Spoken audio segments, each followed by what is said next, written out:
Hi guys, welcome to Nerdcast, where we are currently suspicious that the AI has messed with Jess's language setting. 皆さんこんばんは。这是 Nerdcast。Me llamo Jessica. Hi guys. Woo, we did it. Welcome to Nerdcast. To the Batmobile. Let's go.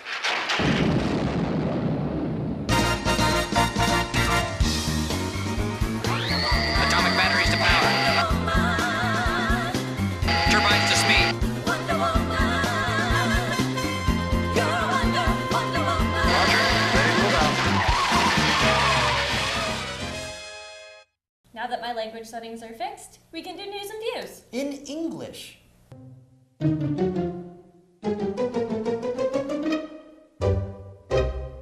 Japan can finally rejoice because now they have a release date for Final Fantasy X 10-2 HD.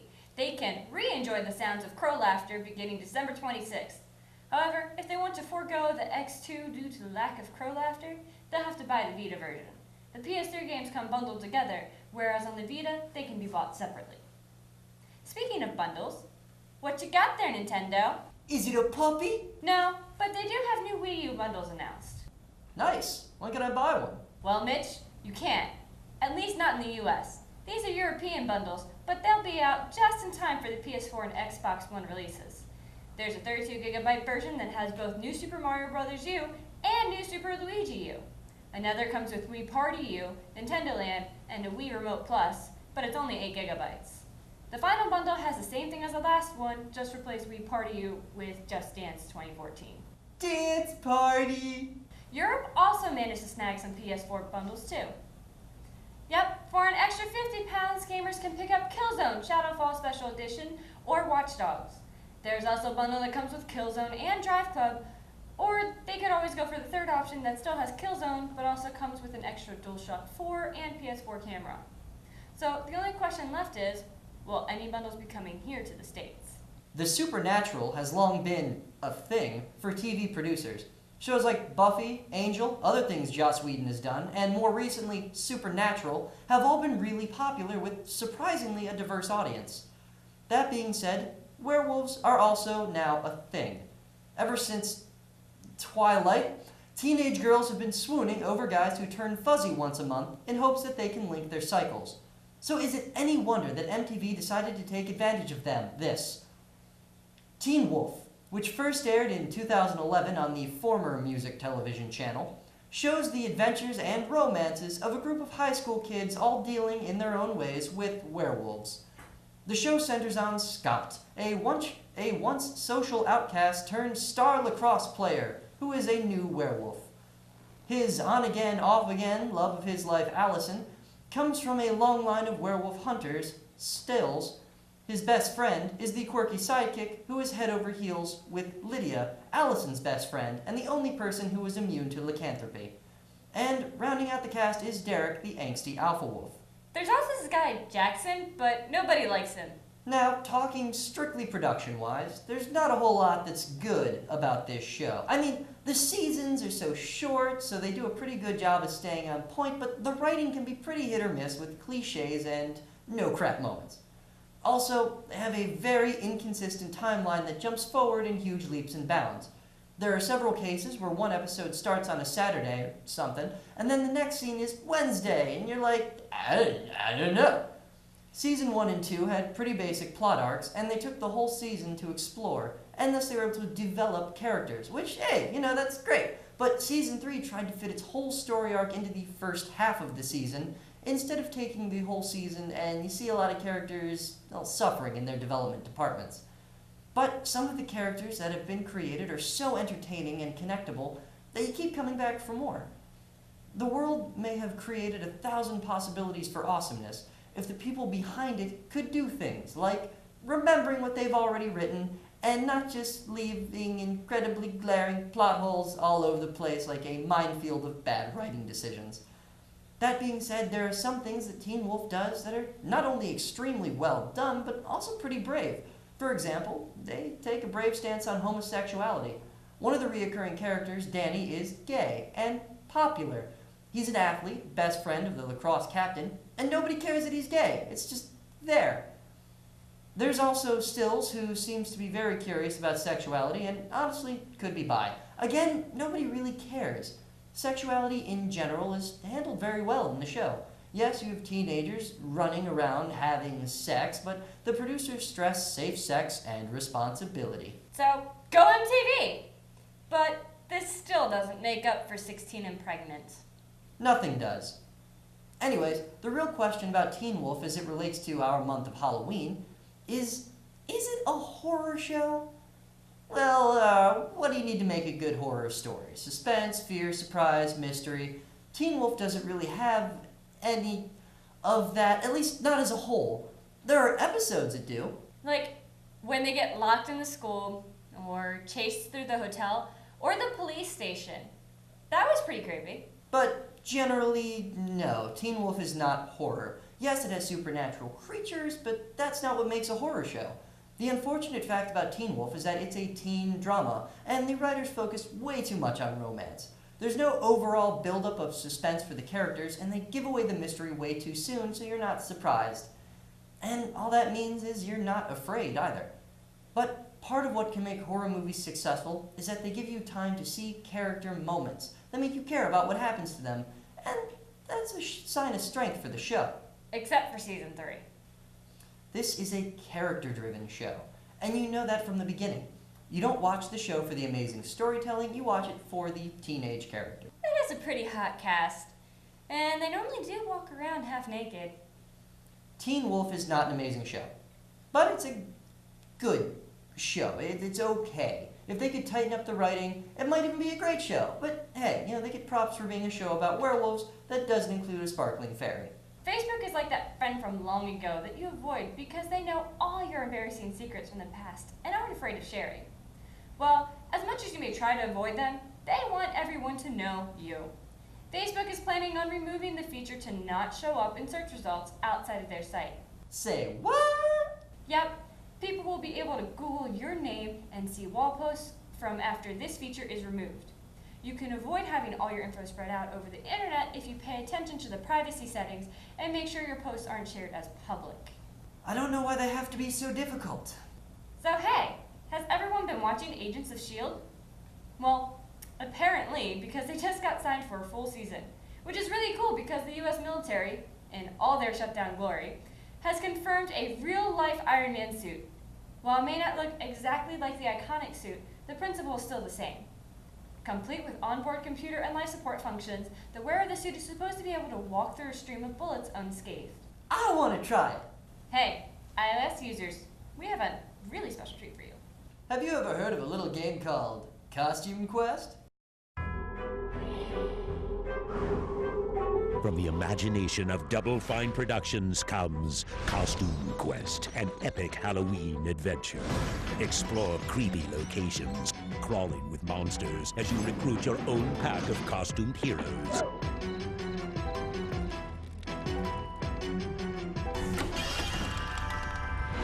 Collect and swap a wicked array of Halloween costumes with built-in combat powers. Battle horrible monsters and their menacing minions.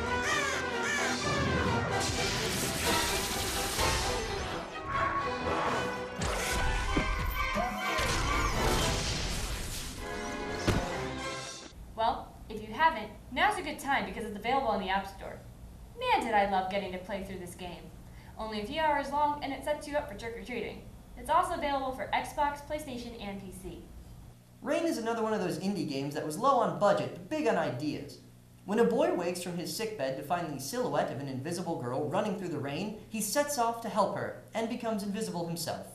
What follows is the story of survival through a terrifying blackened city. And just to emphasize, what follows is a story. Rain is much less of a game than it is a tale. Following closely in the line of Amnesia, A Machine for Pigs, Rain is another game that's more interested in telling a story than it is about gameplay. Unlike Machine for Pigs, Rain offers things that are actually gameplay, and Machine for Pigs never really attempted to do that, and I'm still kind of bitter about it. Your biggest weapon as a sickly European boy is your invisibility. Running under overhangs or objects shields you from the rain. Oh, It must be important. Giving you back full invisibility. Survival is based on your ability to navigate the city without being seen, solving various puzzles as you go in order to unlock the way forward. There are no ways for your duo of invisible children to fight back against the haunting invisible creatures, which adds a layer of real tension, even if the creature designs aren't quite scary enough to call this a horror game. Meanwhile, as a story, Rain excels. Rain has a storybook theme that sets the narrative moving. Opening cutscenes are watercolored paintings, and much of the story is told in text that appears as you navigate the levels. Clearly, the goal was to save money by not hiring voice actors, but Rain's tone sets up the text in a way that makes it feel less like required reading and more like pretty much the only way the game could have been made. I like that the text is placed on moving backgrounds, appearing dynamically as the player walks by. Of course, this also means the player has to read while they run. Anyone with any kind of motion sickness will have to stop to read each line or get a headache. Unfortunately, some areas are not meant to be stopped in, so you can't read and run and you're going to miss something, which will probably be fine. Most of the text just corresponds to what's happening on screen, so a vast majority of the reading is actually unnecessary. Worst of all, sometimes the characters are clearly not doing what the text says they're doing. And that was jarring for a game that previously had been so well put together. Basically, Rain's status as an indie title is like the invisibility of their characters, both a blessing and a curse. The stealth puzzles are good, but they're simple and don't really challenge the player. The game's length also suffers. The whole thing can be beaten in 2 or 3 hours without too many deaths. An artificial attempt at replayability is made when the game's second playthrough contains memories that reveal backstory of characters and the city, but it's baffling that those weren't in the original playthrough, and it's clearly just a gimmick. Ultimately, Rain is not Journey or Portal, but it's a solid game overall that's confident in its own unique experience. The game design choices outweigh the bad, and the world creates some genuine tension moments that make you care for the characters. The niche gamers are going to love it. For everyone else, Rain gets a heartfelt, okay. Sony, I have a question for you. What are you doing? At launch, previous headsets will not be compatible with the PS4 until an update will be released at an unknown date. And they finally got cross-game chat too. Never fear, you say? The PS4 comes bundled with a wired mono earbud. Good job really marketing that Pulse headset. I'll be sure not to pick that up now. Luckily, the controller will be compatible with PCs at launch, so maybe I'll just buy the controller and keep playing my Steam games until then. Oh, Russia. Apparently your government doesn't feel as if your games are educational enough. I think you mean Russian. Yeah, that word. Anywho, because of video games that distort history, some could eventually be banned, which sucks. But not as much as the fact that the Russian government has decided to create their own video games.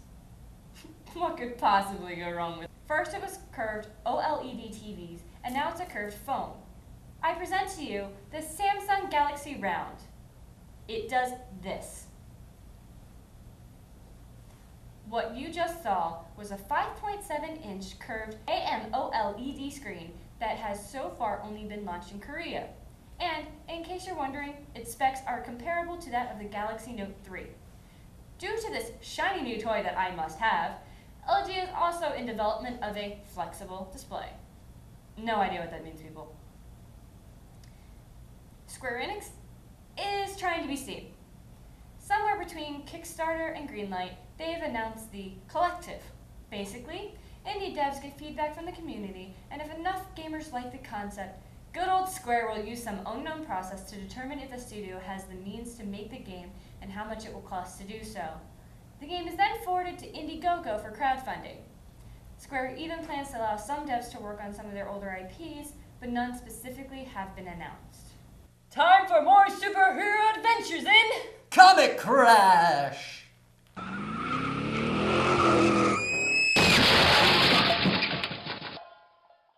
The AI is more powerful than we assumed. It has removed all comic book news from existence for this week. So instead, here's Comic Crash reviews only.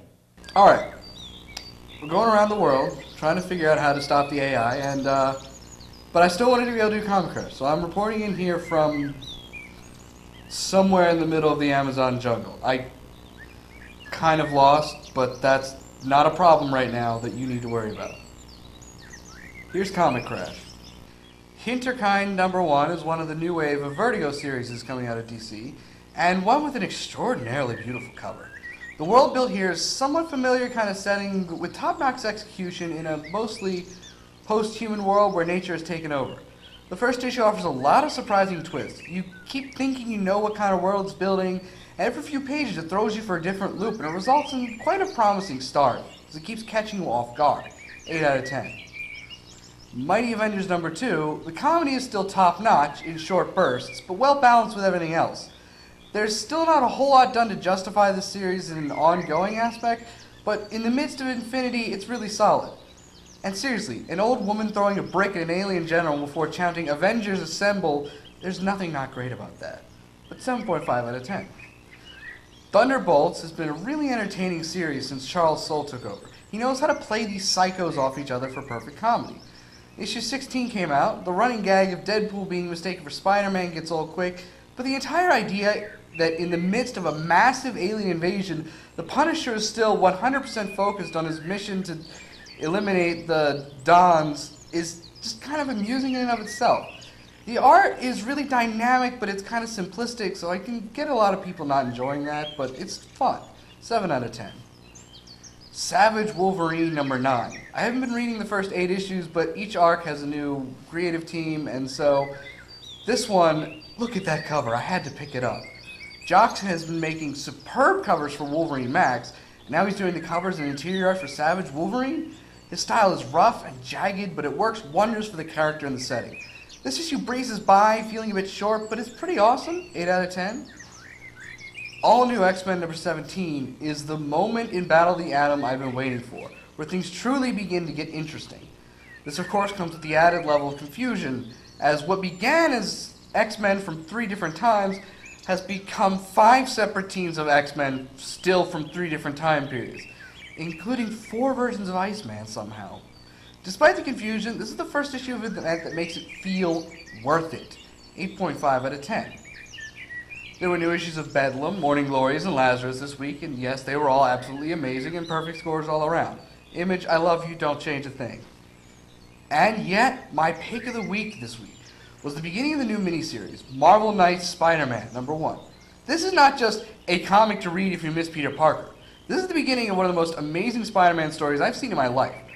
Marco Rudy is an artist I always pay attention to, but he doesn't get enough work in the industry. He is the best at experimental panel layouts, and this is the best work he's ever done. It works well with the narrative, which involves a heavily drugged Spider-Man and a deliberately surreal gauntlet. It's just mind-blowing how unique. This is the kind of comic that shows when things can only be done in one form of media. This story can only be done as a comic. And it's the kind of thing that makes me reevaluate my standards. So obviously this is a perfect score. Go get that now. And that's it for Comic Crash. I gotta go right now. I gotta go rescue my guides, Alexander and Catherine, from an army of pink dolphins. And that's probably the most obscure joke you're ever gonna hear on television.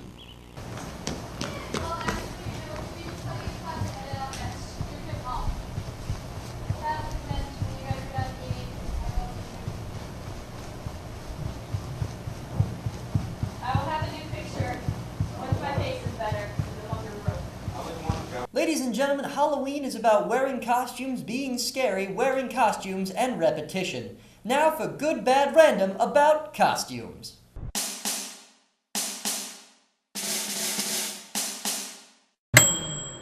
Or rather, good. I prefer to take Halloween night and dress as Santa Claus to confuse people. I love when people dress as ninjas, because you don't really know if they're trick-or-treating or if they're there to rob and kill you. Yeah, my family didn't really celebrate Halloween. One year they let me go to school dressed as an angel. One year I did a pretty nice V for Vendetta, and I killed several muggers that night. I've always wanted to see a costume of a waffle fry. I never got any candy. I mean, yeah, the after Halloween sale stuff, but then you only get like 1 or 2 types. Don't do that to your children. Last week, Jeremy wore a Court of Owls costume.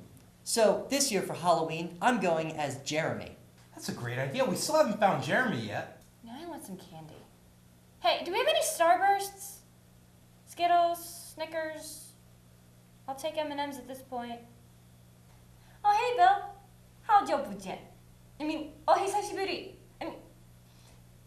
Hi, how you doing? Recent reports indicate that Bill has once again been located. Now he's going to make you think things about stuff in philosophy of. Hello, folks. Bill Allen, back to wish you all a safe and happy Halloween, and to tell you about one of my favorite scary stories. And to spend a little bit of time talking about fear and what it all means to us. In 1898, H.G. Wells wrote War of the Worlds, a classic tale about alien invaders who eyed our planet with intelligences far greater than our own and a hunger for our resources and our lives. They come to Earth, they destroy everything in our path, and nothing we do is able to stop them. H.G. Wells had a recurring theme in many of his novels that reflected a fear of the end of civilization. Eventually, our civilization and all it accomplished is going to be destroyed, and there'll be nothing left. It's a bleak vision of a hopeless future that, one way or the other, we're all going to be forgotten and be dust, and nothing we do is going to make a significant impact on the future. And it's a frightening thought, especially in the 1890s. They're at the cusp of the Industrial Revolution. The world is changing around them. Their civilization is actually changing. What they were before is going away. And what they're about to become, kind of scary to them. So, War of the Worlds tapped into one of the basic fears of human civilization at that time. But the story of these Martian invaders is not one that is limited just to that single kind of fear, because it keeps coming up again and again and again in our culture. And it's almost as if the Martians are the epitome of all fears. There's nothing as scary as a Martian. Sure, there are scary aliens out there, but the War of the Worlds started a riot. In 1938, Orson Welles took this little book and he turned it into a radio play. Broadcast the night before Halloween, the War of the Worlds radio play helped spark new fears in America. In the 30s, we were on the cusp of a massive war in Europe, and we still remember the horrors of World War I, and another world war was threatening to break out that would engulf us in something even worse than the last time, and there didn't seem to be any way out of it.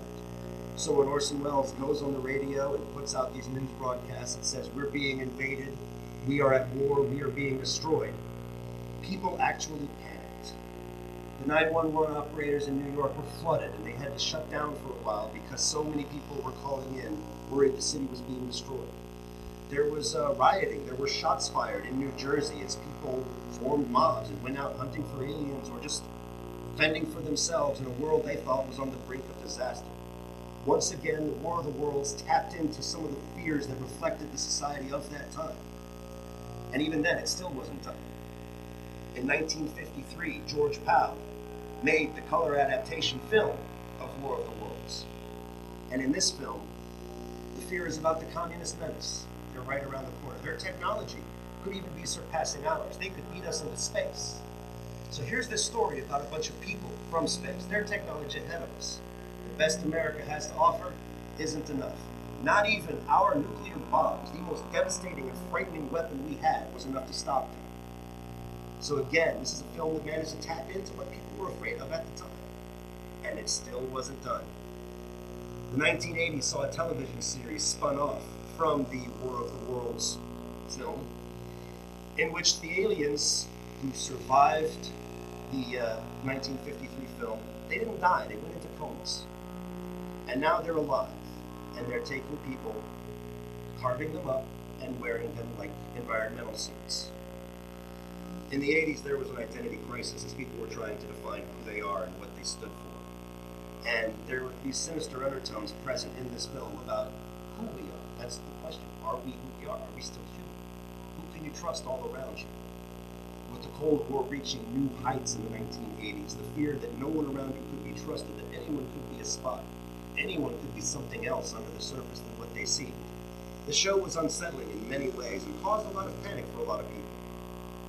The most recent adaptation of the War of the Worlds saga was the Tom Cruise film back in 2005. And this time, they make it about terrorists. It's a sudden, blindsided attack from the middle of nowhere. People are panicked. People are dying. It is tapping into another fear that we have right here, right now. In another 20 years, you're going to see War of the Worlds again. Whatever it is we're afraid of, it will be symbolized, it will be epitomized by these Martians who keep coming after us. And no matter what we do, we don't have what it takes to stop them. In every iteration of the story, the one thing that finally stopped them is a tiny, insignificant little germ. And that, in the end, is a tapping into what is the ultimate fear of all people. Our own death, our own mortality. Because no matter what we do, no matter how advanced we get, no matter how clean we are, we're going to get sick. And we're going to die. So the Martians, they're an alien threat. They're the Grim Reaper. They're our worst nightmare. They're our worst enemy. They're anything and everything we could be afraid of, all wrapped up in one slimy, ugly little package, eyeing our planet and just biding their time, waiting to strike. Happy Halloween and pleasant dreams.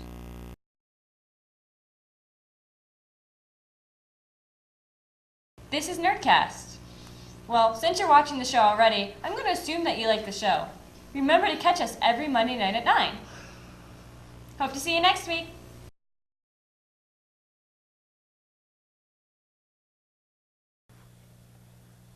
You know, that is a really great Jeremy costume. Yeah, Mitch, I can barely tell that it's you. Wow, good job. Well, I don't know the hair, you know, it's... Yeah, I think Jeremy's actually a little bit it's redder. like plastic, or... I don't know. So, do the freckles just rub off? I don't know, I feel like this is one of those, like, you know, like, Halloween store kind of, like, you know, this is like the bargain bin special. Where did he find the bleaching cream to make his skin that pale? I don't know. I thought that was illegal here. Well, I think what you can do is actually, if you take paper mache and you stick, like, notebook paper to yourself, I think, you know, just you know, take like an orange highlighter or something, just... So if we peel it off, will he, like, spin around like a mummy? Oh! Can we try that?